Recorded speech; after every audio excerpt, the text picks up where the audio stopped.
বর্তমান runners up হিসেবে খেলতে নামলেও বিশ্বকাপের শুরুটা কিন্তু একেবারেই ভালো হয়নি পাকিস্তানের। প্রথম ম্যাচে তারা যুক্তরাষ্ট্রের বিপক্ষে হারে, এর পরের ম্যাচটা তারা ভারতের বিপক্ষে হারে, কিন্তু কানাডার বিপক্ষে গত রাতের যে জয়টা সেটা একটা স্বস্তি দিয়েছে, 2টো পয়েন্ট পেয়েছে। সুপার 8-এ যাওয়ার স্বপ্নটা আসলে এখনও বেঁচে রয়েছে, যদিও এটা আসলে কাগজ ও কলমে তারা আসলে কতটা যেতে পারবে সেটা আসলে এখনও অনেক বলা কঠিন। এবং এই পাকিস্তান যেহেতু প্রথম 2টো ম্যাচ হেরে বিশ্বকাপ শুরু করেছে, সেই কারণে আসলে পাকিস্তান ক্রিকেট দলকে নিয়ে খুব বেশি সমালোচনা হচ্ছে। বাবর আজমদের কাঠগড়া দ্বারা করানো হচ্ছে, রিজওয়ানরা আসলে সমালোচিত হচ্ছেন, মোহাম্মদ আমির কিংবা আরও যারা আছেন তাদের সবাইকে আসলে সমালোচনা করা হচ্ছে। বিশেষ করে আজম খানকে তো আসলে বুলিংয়ের উপর রাখা হচ্ছে, যেটা আসলে মনে হয় যে খুব প্যাথেটিক একটা ব্যাপার। তো এই যে যখন আপনি আসলে এত প্রত্যাশা নিয়ে যাবেন, বর্তমান রানার্স আপ হিসেবে খেলতে নামবেন, তখন আপনার প্রতি আসলে দর্শকদের প্রত্যাশা থাকবে, দেশের ক্রিকেটের যারা আছেন, ক্রিকেটের যারা ভালো চান, যারা ক্রিকেটের ভক্ত, তাদের অবশ্যই প্রত্যাশা থাকবে। সেই প্রত্যাশাটা কিন্তু বাবর আজমের দল এখন পর্যন্ত আসলে সেভাবে পূরণ করতে পারেনি।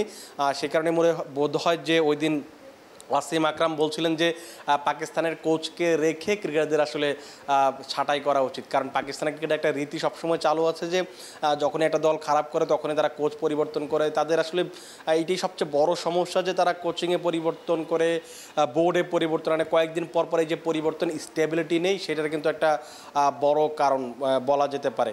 এই যে সমালোচনা হচ্ছে, সমালোচনার বড় যেটা অংশ, যেটা বললাম যে ভালো পারফর্ম করতে না পারা। এখন ব্যাপারটা হচ্ছে যে এই যে যাদের নিয়ে সমালোচনা হচ্ছে, যখন এরকম সমালোচনা হচ্ছে তখন কিন্তু ক্রিকেট পাকিস্তান একটা প্রতিবেদন প্রকাশ করেছে যে বিশ্বকাপের এখনকার যে দলটা আছে 15 সদস্যের দল, সেই দল থেকে খুব সম্ভবত 6 জন ক্রিকেটার বিশ্বকাপের পরে একেবারে দল থেকে জায়গা হারাচ্ছেন। এখন কথা হচ্ছে যে তারা অবশ্য নাম প্রকাশ করেনি কোন 6 জন ক্রিকেটার মানে দল থেকে বাদ পড়বেন। আমরা আসলে বোঝার চেষ্টা করছিলাম যে কোন 6 জন ক্রিকেটার আসলে বাদ পড়তে পারেন, যাদের পারফরমেন্স আসলে পিসিবি চেয়ারম্যানের পছন্দ হয়নি বা দেশের ক্রিকেটে মানুষের পছন্দ হয়নি। কারণ দেশের পিসিবি পক্ষ থেকে কিন্তু কয়েকদিন আগে বলা হয়েছে যে তারা আসলে একটা একটা সার্জারি করবে মানুষকে। আসলে যখন ভালো করার জন্য সার্জারি করার প্রয়োজন হয় তখন কিন্তু মানুষকে সার্জারি করা হয়, তখন আসলে মানুষটা ভালো হয়। পিসিবি চাচ্ছে যে এই পাকিস্তানের যে ক্রিকেটটা সেখানে একটা সার্জারি করবে, যার মাধ্যমে অনেক রদ বদল হবে, অনেক পরিবর্তন হবে, যেটা আসলে দিন শেষে পাকিস্তানি ক্রিকেটকে ভালো পর্যায়ে নিয়ে যাবে।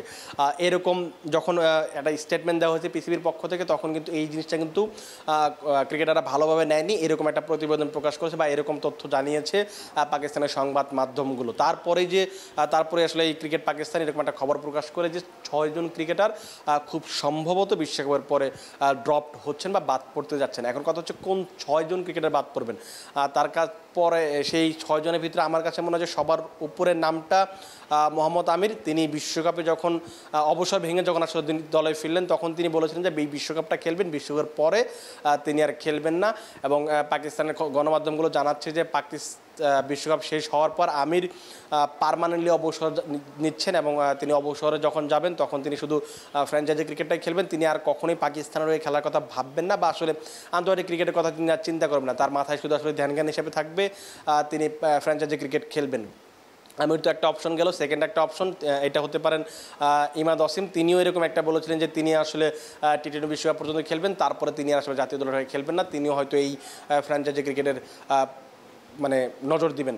এখন এই 2 জন ক্রিকেটার যে আসলে বিশ্বকাপ পর থাকবেন না দলে, সেটা আসলে অনুমেয় ছিল, এটা আসলে আপনারা সবাই হয়তো জানেনও, কারণ হচ্ছে যে তারা যেহেতু আগেই বলে দিয়েছিল এরকমটা হতে পারে। এখন বাকি কথা হচ্ছে যে এই 4 জন ক্রিকেটার কারা হচ্ছেন, সেইখানে আমার মনে হয় যে বড় একটা একেবারে এই নামটা তো আপনাদের জানার কথা, আজম খান। তিনি লাস্ট কয়েকটা ম্যাচ ধরে সুযোগ পাচ্ছিলেন, লাস্ট কয়েকটা সিরিজে তিনি সুযোগ পেয়েছেন।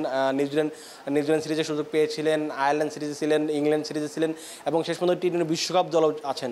কিন্তু তার যে পারফরমেন্স সেটা কিন্তু আসলে মানুষকে হতাশ করেছে। তিনি খুব সম্ভবত তার যে 4টা বা 5টা ম্যাচ খেলেছেন সেখানে তিনি 3টা খুব সম্ভবত ডাক মেরেছেন, মানে কোনো ম্যাচে আসলে সেভাবে ভালো করতে পারেন। আয়ারল্যান্ডের বিপক্ষে একটা ম্যাচে তিনি খুব সম্ভবত 10 বা 11 বলে একটা 30 রানের ইনিংস খেলেছিলেন, সেই ম্যাচটা আয়ারল্যান্ডের বিপক্ষে পাকিস্তান জয় পেয়েছিল। ওই ম্যাচটা বাদে কিন্তু তিনি বলার মতো কোনো পারফরমেন্স করতে পারেননি।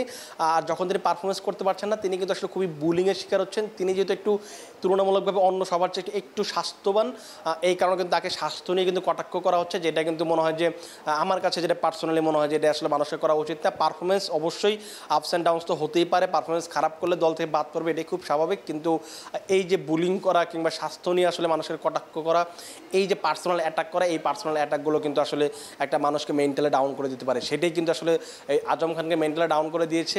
কয়েকদিন আগে দেখছিলাম তিনি ইনস্টাগ্রাম বা অন্য যে অ্যাকাউন্টগুলো আছে তিনি সেই অ্যাকাউন্টগুলো থেকে তার ছবিগুলো আসলে তিনি ডিলিট করে দিয়েছেন, যাতে আসলে মানুষ আসলে কমেন্ট করার সুযোগ না পায়, আসলে মানুষ আসলে তাকে কি বলে বিব্রতকর পরিস্থিতিতে না ফেলে। তারপরে তিনি এই যে স্ট্রিট ফুড খাচ্ছেন, এগুলো নিয়ে আসলে অনেক বেশি কথা হচ্ছে। এখন ব্যাপারটা হচ্ছে যে আপনি যখন হারবেন অবশ্যই আপনার মানুষের তো প্রত্যাশা থাকবে আপনার দল জিতবে, কিন্তু দিন শেষে তারাও মানুষ, তাদের তো অবশ্যই ভুল হবে এবং তারাও আসলে এগুলো না আসলে তারা কিছু করার চেষ্টা করে যেগুলো কারণে মেন্টালি একটু বেটার হতে পারে। তিনি হয়তো বাদ পড়তে যাচ্ছেন কারণ তার যে পারফরমেন্স সেটা আসলে দলে থাকার মতো পারফরমেন্স তিনি করছেন না।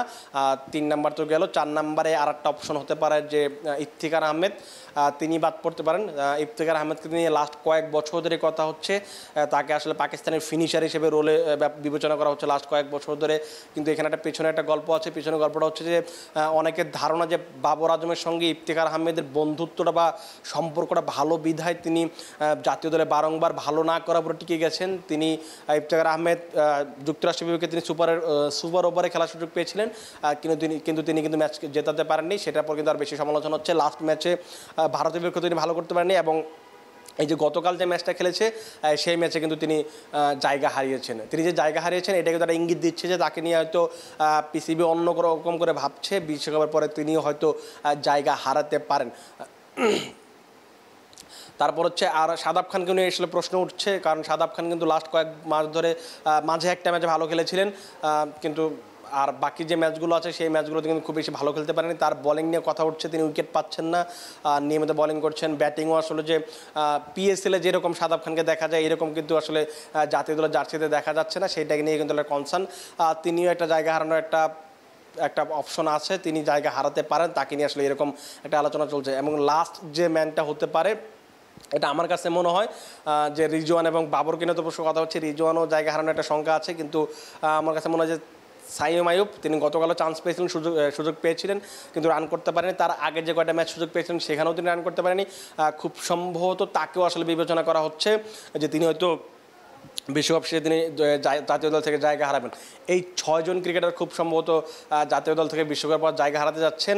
আমির তো অবসর নিচ্ছেন। আরও একটা খবর আছে, সেটা হচ্ছে যে পাকিস্তানের গণমাধ্যমগুলোর দাবি যে বিশ্বকাপ শেষ হতেই আরও একবার পাকিস্তানের ক্যাপ্টেন্সি হারাতে যাচ্ছেন বাবর আজম। 2023 বিশ্বকাপে যখন ভালো করতে পারেনি তিনি, তখন কিন্তু তাকে ক্যাপ্টেন্সি ছাড়তে হয়েছিল, মানে তিনি পদত্যাগ করেছিলেন, কিন্তু যে খবরটা ছিল যে অনেকটা প্রেশারাইজ করে তাকে আসলে সরিয়ে দেওয়া হয়েছে। তারপরে যদিও এই বিশ্বকাপের আগে বা পিএসএলের পরে যখন পাকিস্তান নিউজিল্যান্ড বিপক্ষে সিরিজ খেলবে তখন কিন্তু তাকে আবার ফিরিয়ে আনা হয়, তাকে ওয়ানডে এবং টি-20 দায়িত্ব দেওয়া হয়। টি-20তে খুব সম্ভবত এই বিশ্বকাপের পরে তিনিও জায়গা হারাতে যাচ্ছেন। এটা আসলে খুব মনে হয় যে হতে পারে, কারণ আপনি যখন আপনি বাবর ব্যাটসম্যান হিসেবে ভালো, তার ব্যাটসম্যানশিপ নিয়ে আসলে অনেক বেশি কথা বলার সুযোগ নেই, কিন্তু তিনি ক্যাপ্টেন্সি করছেন কয়েক বছর ধরে, কিন্তু দলকে কিন্তু এখন পর্যন্ত সেভাবে সাফল্য এনে দিতে পারেনি। হ্যাঁ, তার অধীনে তারা সেমিফাইনাল খেলেছে, টি-20 বিশ্বকাপের ফাইনাল খেলেছে, টি-20 বিশ্বকাপের, কিন্তু আপনি আসলে দিন শেষে যখন এই ধরনের বড় দল হবে তখন আপনি আসলে শিরোপা দিয়ে বিবেচনা করবেন। শিরোপা ছাড়া আপনি আসলে এই সেমিফাইনাল কিংবা রানার্স আপ হওয়াটা আসলে তাদের কাছে খুব বেশি কিছু ম্যাটার করে না। সেটার কারণে হয়তো বাবর আজম আরও একবার অধিনায়কত্ব হারাতে যাচ্ছেন। দর্শক, আপনারা কমেন্ট বক্সে জানাতে পারেন যে বাবর এই পাকিস্তান কেন খারাপ করছে, বাবরের অধিনায়কত্ব যাওয়া উচিত হবে কিনা। আমি যাদের কথা বললাম যে 6 জন ক্রিকেটার, তাদের মাঝে আসলে আপনারা কাদেরকে দেখছেন যে আসলে অবশ্যই বিশ্বকাপের পর থেকে দল থেকে জায়গা হারাতে পারে, সেটা কিন্তু আপনারা কমেন্ট বক্সে জানাতে পারেন। আর ক্রিকেটের সকল খবর পেতে অবশ্যই আমাদের সঙ্গে থাকুন। আমরা চেষ্টা করছি আপনাদেরকে সবসময় এক্সক্লুসিভ কন্টেন্ট দেওয়ার জন্য। আর আপনারা কী ধরনের কন্টেন্ট দেখতে চান আপনারা কমেন্ট বক্সে চাইলে এটাও লিখতে পারেন। আপাতত ভালো থাকুন, সুস্থ থাকুন এবং ক্রিক ফ্রেঞ্জির সাথেই থাকুন।